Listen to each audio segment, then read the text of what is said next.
Hi, everyone.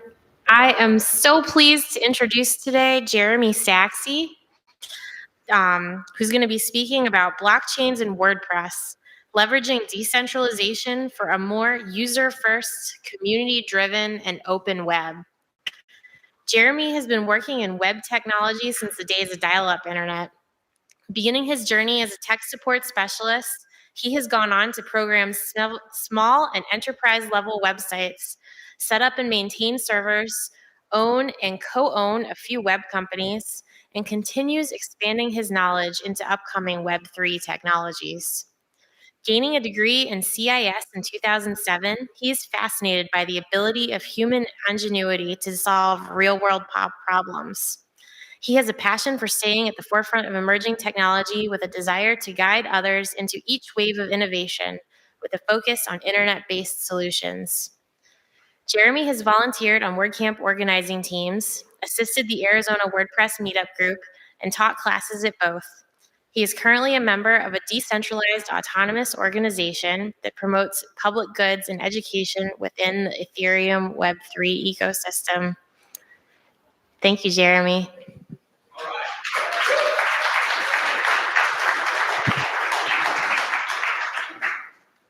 All right, welcome everyone. I like to walk around, but I have to stay stationary for this, so that'll be a trial for me.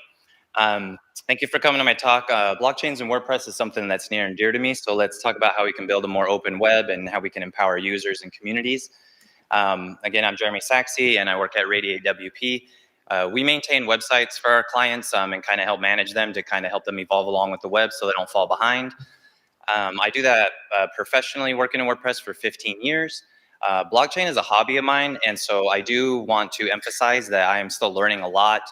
It's a very vast and intricate space, so bear with me as I stumble through a lot of the ways that I phrase things, and that's part of the reason I'm speaking. I felt like I was hitting a ceiling and I wanted to kind of get to the next level, so I'm going to start speaking and teaching on these things more and more so I can kind of get ahead. I learned about blockchain technology in 2010. About there, I don't remember exactly, but I remember hearing about the Bitcoin white paper pretty early on. I didn't do anything with blockchain until late 2017, and decided to lose some money in it and kind of rage quit, and didn't get back to it till late 2020, and now I've been actively losing money in it ever since. So. I had a very specific question I wanted to know in the audience. How many people here have taken crypto from an exchange, like say Coinbase, and put it into a crypto wallet and interacted with the blockchain directly? How many people? Wow, so quite a few. So that's maybe almost half. So good to know. Okay, I just want to know how far along everybody was. Yeah, that's why this is here. I'm not giving any financial advice, and I'm not even going to talk about the money aspect very much, but it is part of the story, so it will be mentioned. I'm going to be talking about the technology more and what that enables. But I do warn you, if you do get into crypto for the technology, you might stay for the memes because their meme game is on point.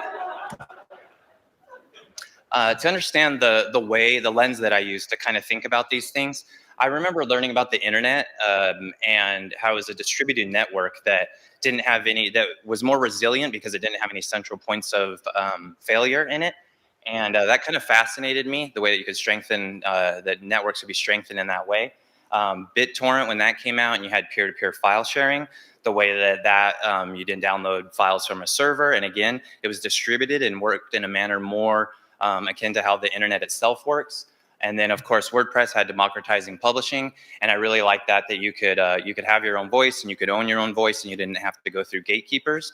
So there's kind of a theme, the way I feel about what we're doing with technology in the world is it's the concept of kind of disseminating influence outwards towards the edges to make it more resilient. And so if we're not doing that, I don't really understand what we're doing then. So this is the lens that I use. So I'm not saying it's the right lens, I'm just saying it's the one that I have. When you zoom out from humanity and you look at this time, the internet is still really new, actually. And so there's layers to it that don't exist or things that don't work very well in it that still come from kind of the meat space world instead of being native to cyberspace. One of those things would be money. Money, for example, the internet is 24/7. Your bank is not. Money is global, or the internet is global and instantaneous. Your financial system is not. Money, the internet is kind of distributed and made up of lots of different people and networks, and money comes from a central authority. So it just doesn't behave in the way that the internet does. Another thing is ownership. We have ownership pretty well covered in the physical world, but on the internet, the concept of digital ownership wasn't really baked into the internet from the get-go, and it's been lacking. And so these are the kind of the problems we're trying to solve. So of course you had Bitcoin that kind of took a first stab at the concept of decentralized money. Nobody owns it, nobody issues it. It's kind of spread out and works in a way that the internet itself does. And then the next one there, I did put an asterisk on that. Blockchains kind of help with identity and data ideas, but that asterisk is there because I do understand that Bitcoin is a blockchain as well. And on top of that, smart contract-based blockchains are much more than decentralized data. They have smart contracts, they have an execution and programmability to them. So, but for the purposes of what we're talking about today, this framework of thinking of Bitcoin blockchains and decentralized data in this manner is helpful. So that's why I'm using it. All right, so let's very briefly talk about data in Web 2 and what's kind of happened. I think this was The Economist article, came out in 2017, talked about data is the most valuable resource on the planet, even above oil. And so why is it so valuable? Because entities can use that information to influence our behavior. But there's something, thinking about this, I realized there's a point between between having that data and being able to influence someone's behavior, and that's attention. So another way to think about the problem that we're in right now is that in order for that data to be, if data is the most valuable resource on the planet, then attention is the key to that. So it is also, in a way, one of the most valuable resources on the planet. And when you think about from an attention standpoint, what gets your attention better? If you're walking through a forest and you think you see a butterfly, you may or may look at it. You may or may not look at it. But if you think you see a bear, you're definitely going to look. So the bear is better getting your attention than the butterfly. But if we're navigating and we constantly think we're seeing bears everywhere, that's not very good for our mental health. So in other words, the way that data is structured in a Web 2 world, it's creating a misalignment between our attention and the well-being of humanity itself. So that's kind of the problem, the dilemma we're in right now. To kind of help with that, we have things like privacy laws that are emerging.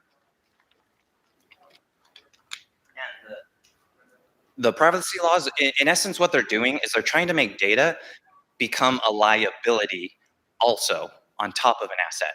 And that's essentially what they're doing. So I feel like this is the general direction we're all moving in order to solve this. And so I think we should just kind of leapfrog the whole process and speed it up. So I want to give a couple frameworks of ways that we can think about data so that our culture around data should change. Let's just do it. Let's just start moving and start thinking about it differently. So for example, from a website owner standpoint, when we build a website and we're taking in personal data for ourselves, or we're making a website for our clients, we're also handing them a liability. There's a legal liability there now. So we need to start thinking personal data is a legal liability. So from that perspective, you want to lessen your liabilities or eliminate them if possible. So we don't want that personal data in our database if we don't have to have it. Let's just start thinking that way. And that's the goal to reach. We're not there yet, of course. And from a website visitor standpoint, they have all this data about us and their influence, and they're using our behaviors and our actions and the things that we do are in there, and they're pieces of our identity that we don't get to control, that we don't have access to. So from a website, from a visitor standpoint, I would really love it if we started thinking along this lines, that if you don't own your data, you don't own your identity.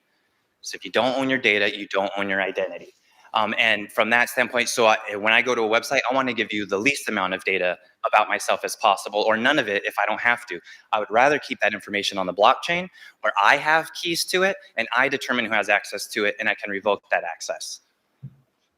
So from that process is already well on its way. It's happening right now. I've been seeing this phrase pop up more and more, and I think it's an important phrase to remember. People are moving from online to on-chain. So they're, instead of putting their personal information in databases all over the place, they're starting to put them on-chain. So going from online to on-chain, remember that it's a good mental model for understanding what's happening right now. So how does that work from a website standpoint? If a website owner has their website, the content comes from the database. So that's just like how WordPress works right now. And then the website visitor brings their identity with them from the blockchain. And then the experience they have on the website would be displaying the content and their personal data information just like it does right now. But the difference is where that data is stored and who owns it. So let's talk about data in Web3 and some of the ways we're trying to alter this and solve this problem. These are the things that I'll talk about right now briefly. There's much more to it. And from a technical standpoint, NFTs are just non-fungible tokens. They're just any digital asset that is unique. Your driver's license is unique. The title to your car is unique. Your social security, those are unique assets that could be represented on the blockchain, and they're unique. POAPs, that's how I pronounce it. That's how the company that creates them calls it. But there's lots of pronunciation. Lots of people say popes. It just stands for proof of attendance protocol. And this is the technical side. We'll get into the practical applications in a minute. Those are also NFTs, but they have a special metadata with them that kind of gives them specific functionality. And then there's the money aspect, which of course in this world is coins like Bitcoin, Ethercoin, Dogecoin, and there's also tokens. And we've already talked about the non-fungible type, but from a money standpoint, money is fungible. Do you want this $100 bill or this $100 bill? They have the same value, they're fungible. So an example of that would be stable coins like USDC would be a fungible token that's money on blockchain. Practically speaking, NFTs, everyone I think kind of knows about how they're used as digital collectibles. You can spend a tremendous amount of money for a picture of an ape, and then you can make that your profile picture, and that's part of like an identity wrapped up in that concept. These are some just practical examples of how it's being used right now. There's so many more, and we're literally just barely scratching the surface of what's going to be done with NFTs in the future. Don't think of them as just pictures. They're so much more than that. There's a market for NFTs, and so they tend to have a monetary value. They don't necessarily have to, and again, I'm not saying this is how any of this stuff should be. I'm just saying what it is, practically how it's being used. The bottom one there is really important. NFTs are really good for building and fostering communities, and that's what I'm going to give an example of here in a moment. POAPs, they're kind of advertised as bookmarks for your life. So as the blockchain's going along, we're going along through time, the blockchain's going along, building blocks right next to us, the digital representation of what we're doing here. And so when you get POAPs, you can kind of create a little bookmark for your life. So it works kind of well. It's proof of attendance. So say you go to a concert, say someone went to a Beatles concert back in the 60s and they still have the ticket stub, that has value, that means something. And so a POAP could be I attended something, and then there's proof on the blockchain that I attended that thing. And then multiple other examples there. They tend to not have monetary value. But one key difference between POAPs and NFTs is they're better at building and fostering individual reputation versus NFTs being more community focused. And again, we'll talk about a little bit more of that, a little bit more about these in a moment. And then money, what they're doing practically, there's DeFi, decentralized finance, and they're doing kind of banking stuff, but without banks. So all that fun money stuff. All right, so here's my personal experience in a Web3 community and how this came about. That little lion guy right there, that's my NFT. I am EVM 1074, and it's pretty weird how attached you can get to these little things. So this is how this came about. When I was getting back into crypto and decided to lose some more money, I wanted to find a good source of information and people who knew what they were talking about. I stumbled upon the subreddit ETH Finance. And the quality of information and the caliber of people there were so high. Everybody knew we had something really special there, that it's amazing what that community was doing. But the community existed on Reddit. So if Reddit went away, so did they. So they said, well, we're a blockchain-based community. Why don't we create an NFT to kind of organize our community around? And so they got all the most active participants in the subreddit and made a whitelist of here's the people that are available to be part of the community that have been participating. And so they did it retroactively, which I think is good. If you're going to build a community, do something retroactive like that. Don't say this is what we're going to do. It'll just be gamed by bots and everything. But just go back, and when people are to discover genuine participation in your community and then reward that. And so the NFTs were created, and then the EV Mavericks, EVMs for short, were born. We created a DAO to create a structure for our organization so we could be more purposeful, and called it Mainnet DAO. And again, a DAO is a decentralized autonomous organization. And here's the website that we have with our mission statement, which was read in my intro. But yeah, we promote public goods and education and funding them but from an Ethereum Web3 standpoint. Some of the things that happened immediately after they issued the NFT, they went and created a Discord, and there's a bunch of members-only channels in there, and your NFT is your key to get into those channels. It's NFT gated.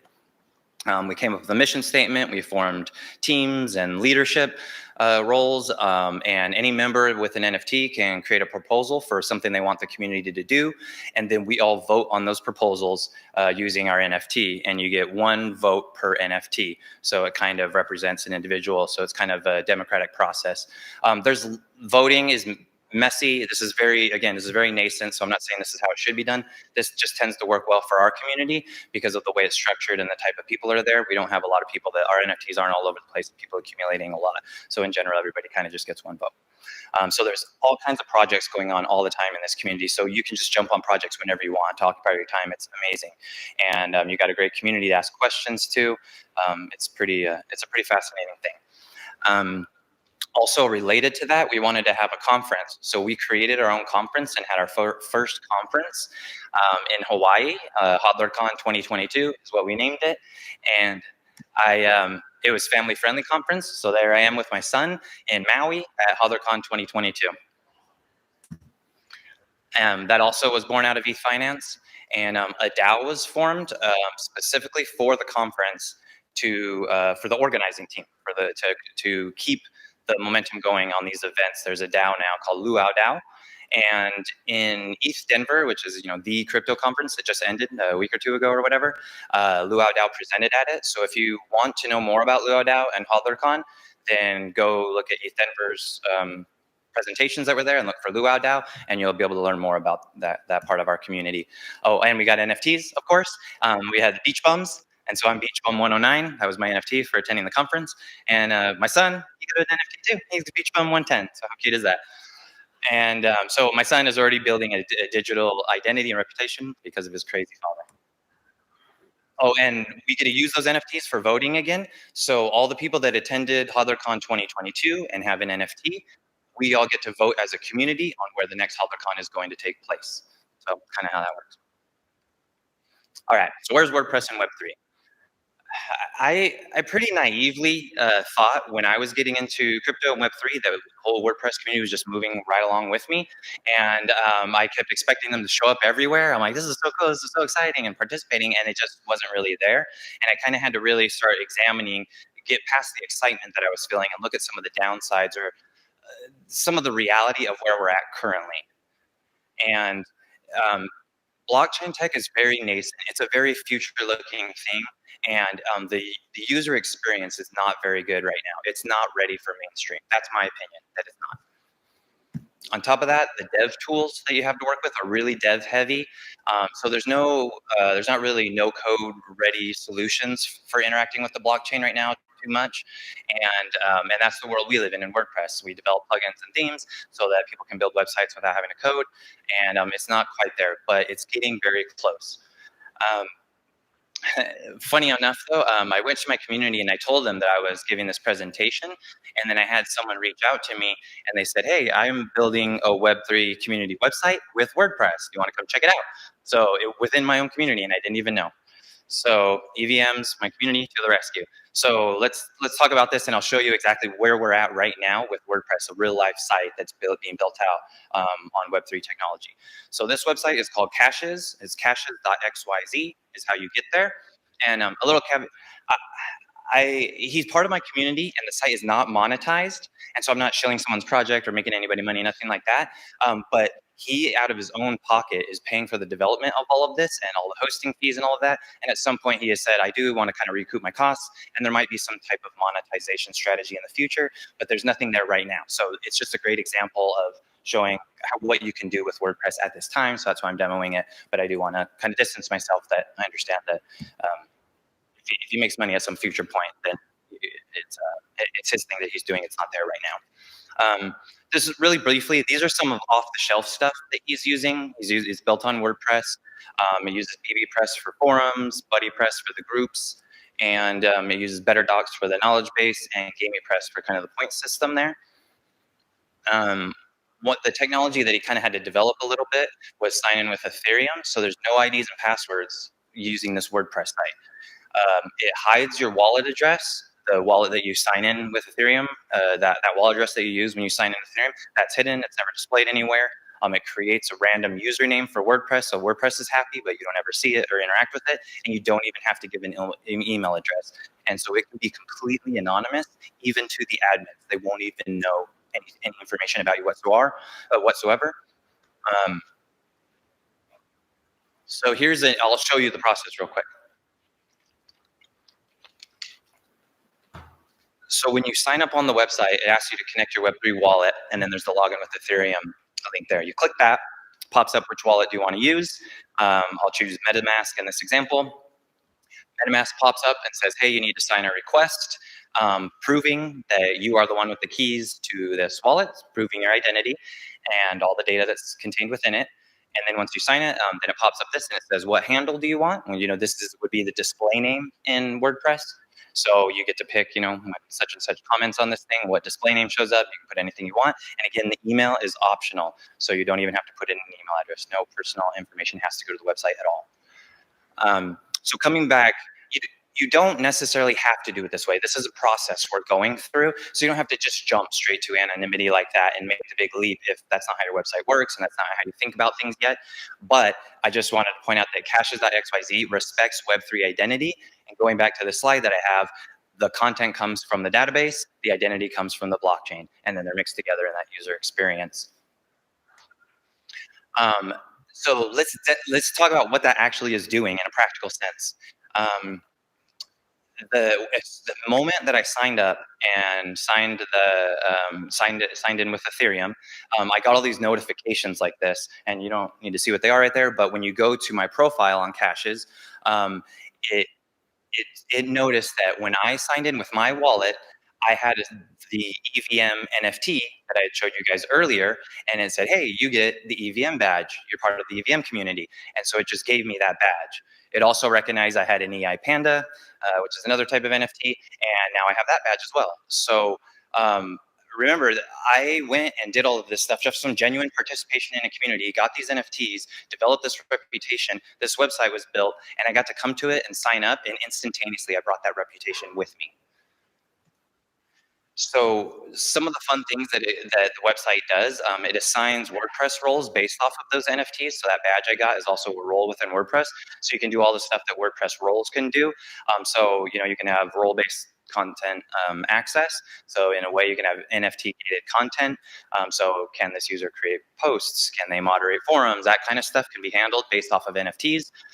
And you can even have secret kind of communities, which is kind of interesting. So when you go to the site and you look at the list of groups, this is what you will see if you don't hold an EVM NFT.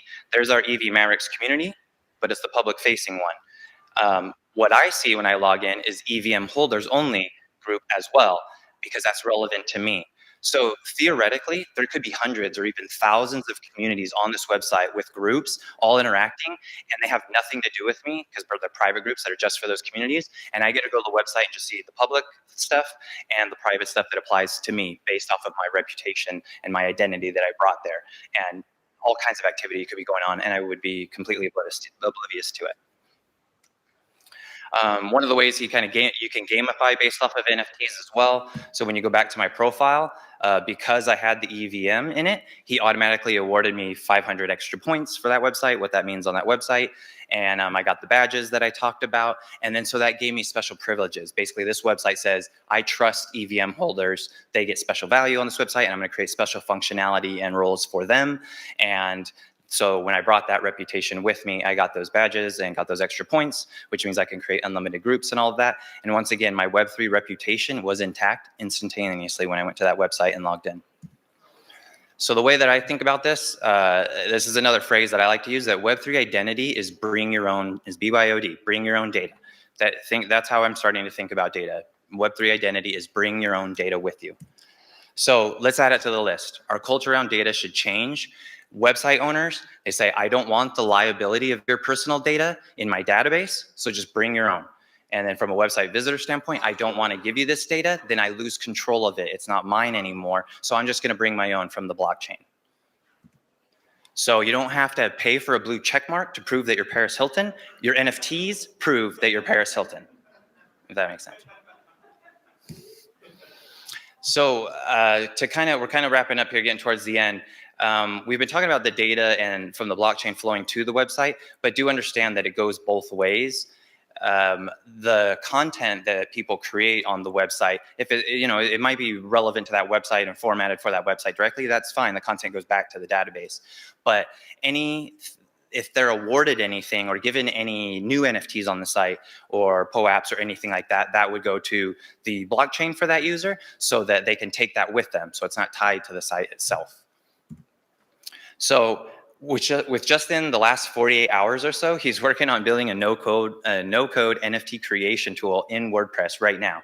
So it's very brand new, but he's working on building it. It's just brand spanking new. It's pretty funny that he's been, since I talked about this talk, he has been like on fire and just been like so excited. So they're waiting for you on that website. They're like thrilled. It's crazy.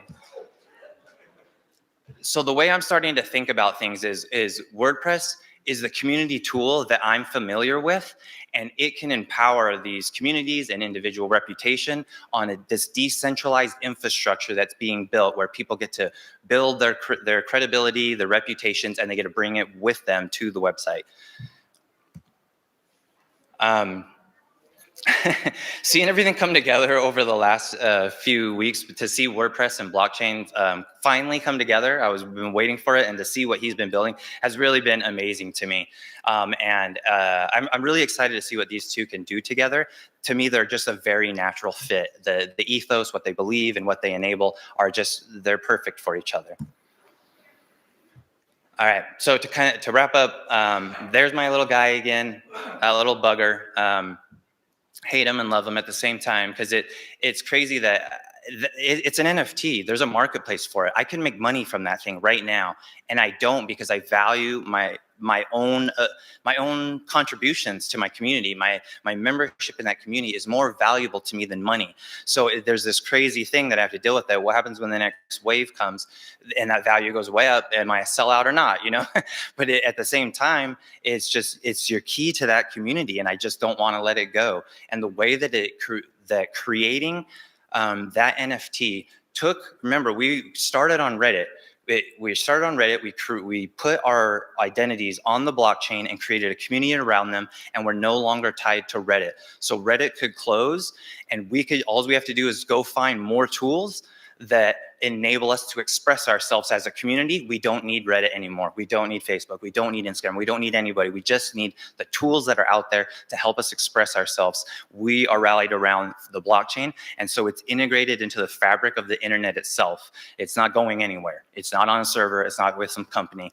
Our community has value, and we're able to be expressing ourselves through these tools, and I want to make sure that WordPress is one of those tools, and that's what I'm going to be doing going forward. I want to be able to be thinking this term: what can WordPress do for your Web3 community? That's the way I'm starting to think about things. All right, and then I'm all done, but this is the last slide here. If you haven't yet, get a wallet. MetaMask, it's not the best experience, but it's the most popular one. When you find tutorials and things like that out there, they'll talk about MetaMask a lot. You can get the POAP app. There's an app, and it makes interacting with POAPs a lot easier. I apologize. I was going to have a POAP ready for this talk so that you guys could have a QR code and you could scan it and you could get a POAP saying you came to my talk here and then so we would start building our friendship. But unfortunately, my girlfriend had a rollerblading incident, and so I've been at the hospital for the last few days. So, so I didn't get to wrap that up. But if there's enough interest in it, we could kind of do it. We could cheat a little bit and do it a little bit after, and the timestamp won't be right and all that kind of thing. But if we want to, just contact me if there's enough interest. Maybe let's throw something together and we'll get something going. And then there was also an unofficial pull app that was going to be created for WordCamp Phoenix. And then that one didn't quite make it either. So I was really hoping you guys had a lot to do with it. But the things you can do, you can get your wallet, go to caches.xyz and practice using login with Ethereum and explore the site. They've been creating blog posts about WordPress and what they think and how it can be used. They've been they created a guide on how to use MetaMask. When you go to that site and you log in, there's a link that gives you a perfect tutorial. Go download MetaMask, do da-da-da-da-da. Now go to sign in with Ethereum, and it walks you through the whole thing. So go visit and play around. There's good community resources there for you. All right, thank you. My slides will be there at radiatewp.com. That's our website. And go to About Us. We'll have our 2 bios there, and then the slides will be there. And there's also you can contact me through the website. It shows you just contact me that way. That'll be the easiest way. And I would really like some feedback. I'm just starting to talk about these things. I want to know where I lost you, what parts you liked, and I want to be able to fine tune this so I can get this message across quicker and more efficiently, because I'm not shutting my mouth about this stuff. So thanks a lot.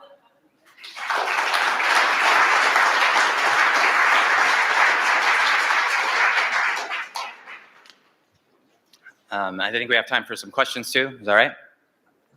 What time do we end? How much time we got?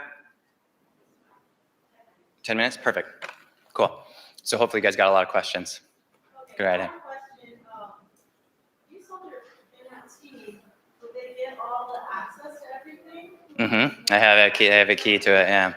Yeah. So that's why my community, it works well, because the value system we have, nobody sells. We're not playing that game. And the fact that it's a consequence of what you do. But think of it this way. I agree with you. I don't like that part of it, that there is a market for it, but everybody can be a sellout at any time. If anyone offers you money, will you turn against your friend? Will you turn, that problem already exists. It's not a new one. But on top of that, think about it this way. If I'm contributing and I'm building a reputation, and the more value that my community creates, the more the value of that NFT goes up on the marketplaces. Imagine, say, I put all that effort into not making money, but just helping communities, and I get to a certain status. If I have an NFT that's worth several $1,000s or whatever it is, and I needed it in emergency, how wonderful is it that you can tap into your reputation to help you through something? The fact that that can even exist is kind of mind-boggling to me. So it's a new world. So it kind of take it with the good and bad. Nothing's perfect. There's pros and cons to everything. I agree, definitely.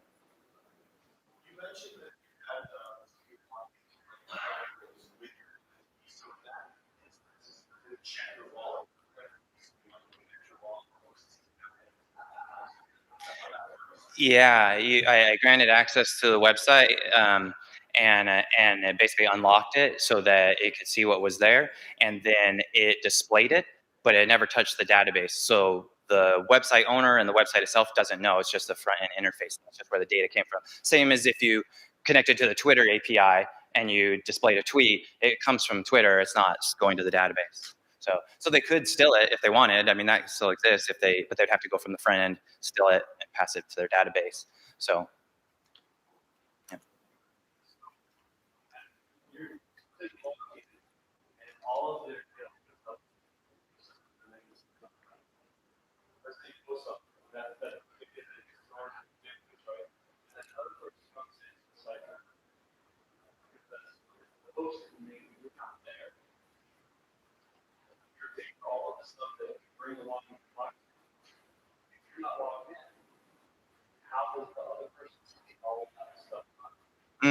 That's a good question. Thanks for asking it that way. So he was wondering, I should probably be repeating the question.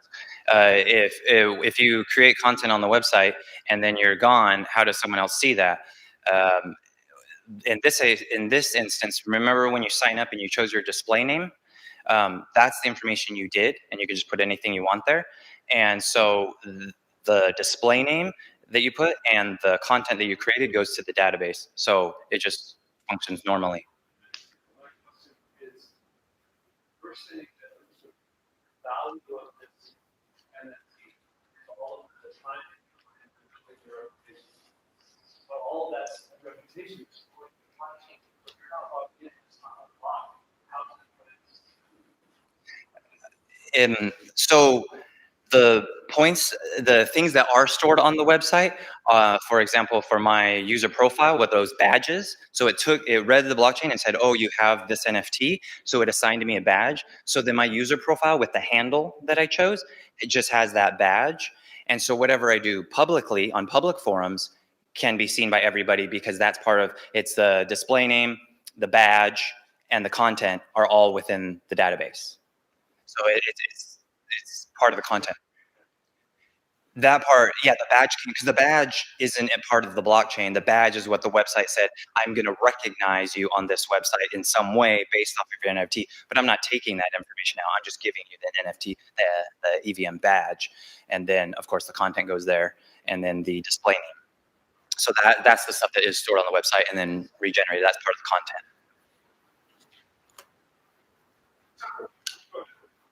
Oh, no, you go. Good. Yep.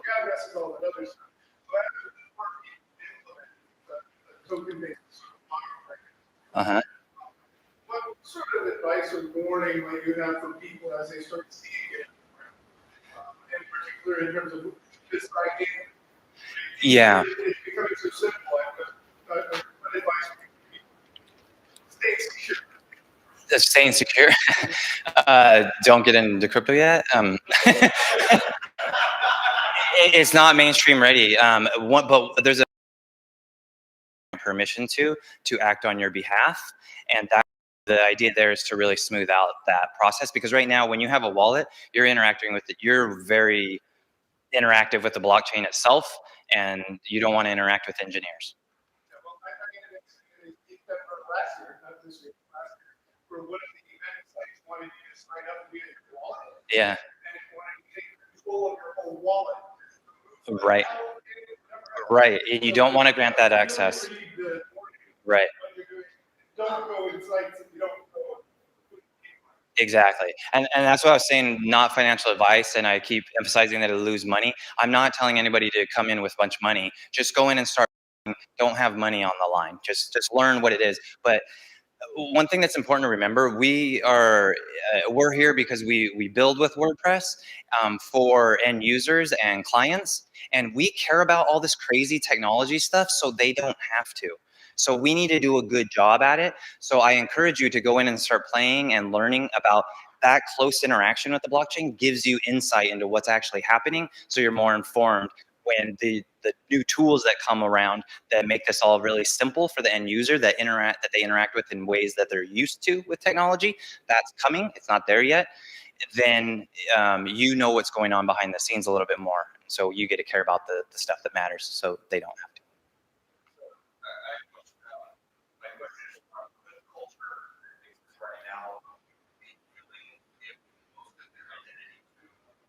Websites.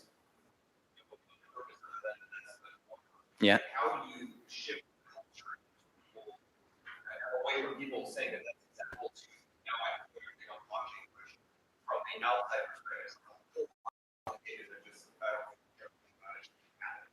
Yeah.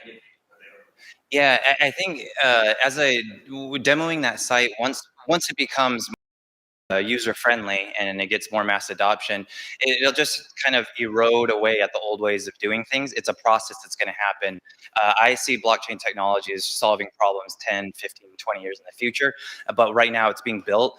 And one way to think about it with all the scams and how tricky it is, it's because I feel that the use cases for it are so tremendous that is bursting at the seams with opportunity. So the minute a new use case comes up, it just explodes and goes crazy, and then it all dies down again, and then everybody hates it again, and then a new use case comes out, and then it blows up again, and it's going through this cycle. It's a messy process, but it's up to us to be the ones to develop these tools and to start changing our culture around the way we think about data, so that when we build websites, we start to talk to our clients in this way. We start to say, do you want the liability? There's laws around having this personal data. Do you want the legal liability? If there is another option, you can start talking in those terms of pros and cons, and just let it happen at its natural state. That we don't. I'm excited about it, so I'm going to go punching through and make it messy, and I'm fine with that. But in general, for our clients, we want to handhold and make them feel safe. And I think you'll see, as this starts to emerge more and more, when people go to a website and then they start to see that they get to bring their reputation with them, it's going to be annoying when a website says you have to start from scratch. That's annoying. And so that, I feel like that's going to be the major hurdle that will start triggering everything. Yes, go ahead. This is so confusing to me. That's not feedback. Is there, I feel like everything's really basic. I read about this. I feel like I was when we moved to Blockchain. It's like I kind of understand. Is there a mid-level, like where are people talking about this in the way that like helps you understand all this stuff in a more palpable, like body way that I think you understand it now? Yeah, it took a long time. It's months and months and months before I felt safe. And I work in technology and program and all that. It took me months and months and months before I felt safe doing anything directly on the blockchain, and that's unacceptable. That's not mainstream ready. So I get that. So you're right to be confused. You're right to your skepticism. If you have it, you should hold on to it. It's healthy. You need it in this space. It's messy. So the community that I was a part of, they were the key thing that helped really unlock a lot of this for me. And so there's a website if you want to go visit them, and you saw what our purpose was to educate people on Web3, and they are dying to meet anybody who will willing and come talk to them. Ask the stupidest questions possible. We would love to talk to anybody, because we're trying to educate people, because we think this is revolutionary. We think it's a solution to something, but it's going to take some time and a lot of effort. So we want people on board. So if you're ready and you want to, come help. We need it. 1 minute? Okay, so maybe last question, go ahead. Yeah, I have a question. So, to me, the sort of thing I was thinking about is the side where you're coming to the site, where you're coming to the, you're opening your wallet, and the level of control that you have, the level of data that you can get. It seems like, like a wallet or some other exchange form that would be good for you as an individual user to be able to control what parts of you are going to get, so just like opening one up. Right. Like, so are you basically asking if everything is in your wallet, then you're exposing a lot of information by opening that up to a website?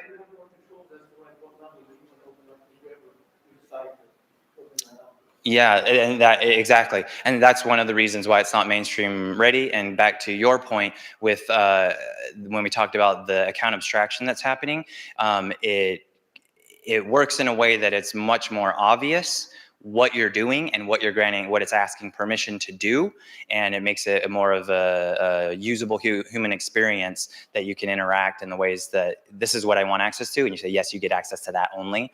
On top of that, if you want, you can have as many wallets as you generate, as many wallets as you want. A lot of times what people do is they have wallets for specific purposes. So, and on top of that, if you have a wallet in an NFT, you have some NFTs in your wallet and you don't want something exposed to this website, you can just send it over to another wallet, then log into the website, and now it's not part of that address. And it's like that, it's gone. And then after you leave the website, then you can just pass it right back. So it's pretty versatile in that way. But for users to be able to do that kind of thing, it's going to have to just be, I want access to this one specific thing, yes or no kind of thing.